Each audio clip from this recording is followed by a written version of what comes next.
शान्ताकारं भुजगशयनं पद्मनाभं सुरेशं विश्वाधारं गगनसदृशं मेघवर्णं शुभांगं लक्ष्मीकान्तं कमलनयनं योगिभिर्ध्यानगम्यं वन्दे विष्णुं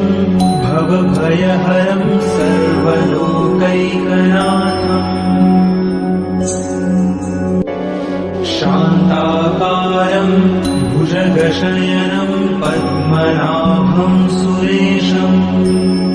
विश्वाधारं गगनसदृशं मेघवर्णं शुभांगं लक्ष्मीकान्तं कमलनयनं योगिभिर्ध्यानगम्यं वन्दे विष्णुं भवभयहरं सर्वलोकैकनाथम्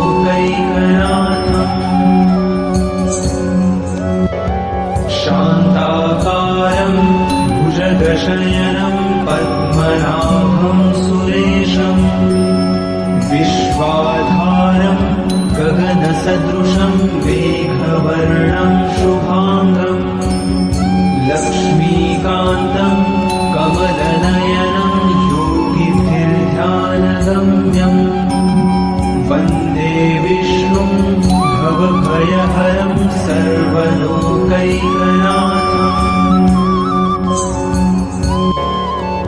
शान्ताकारं भुजगशयनं पद्मनाभं सुरेशं विश्वाधारं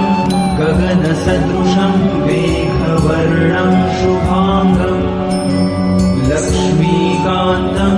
कमलनयनं योगिभिर्ध्यानगम्यं वन्दे विष्णुं भवभयहरं सर्वलोकैकनाथम्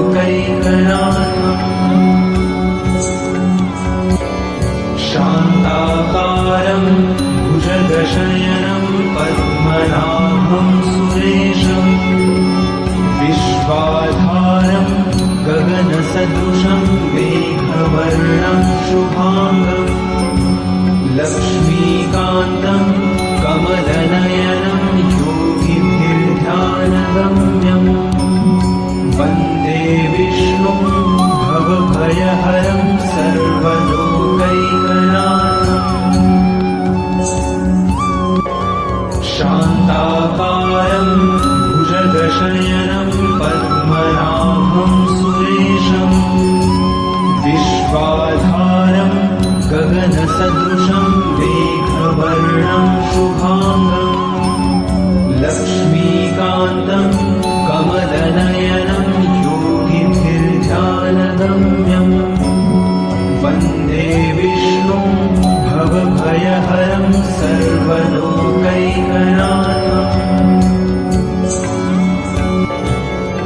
शान्ताकारं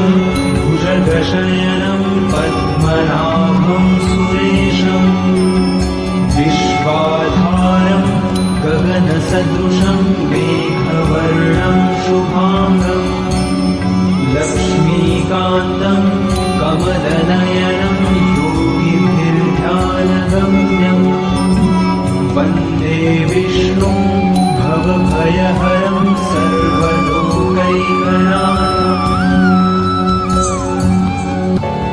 शान्ताकारं भुजगशयनं पद्मनाभं सुरेशं विश्वाधारं गगनसदृशं मेघवर्णं शुभांगं लक्ष्मीकान्तं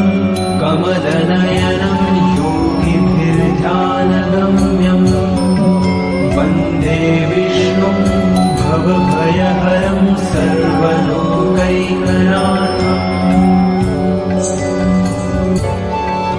शान्ताकारं भुजगशयनं पद्मनाभं सुरेशं विश्वाधारं गगनसदृशं मेघवर्णं शुभांगं लक्ष्मीकान्तं कमलनयनं योगिभिर्ध्यानगम्यं वन्दे विष्णुं भवभयहरं सर्वलोकैकनाथम्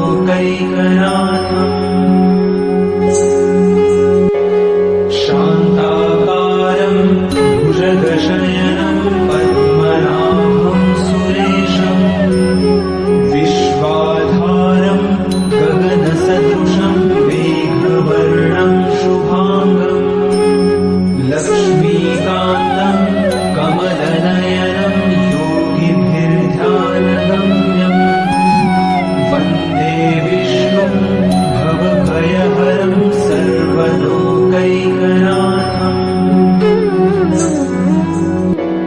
शान्ताकारं भुजगशयनं पद्मनाभं सुरेशम्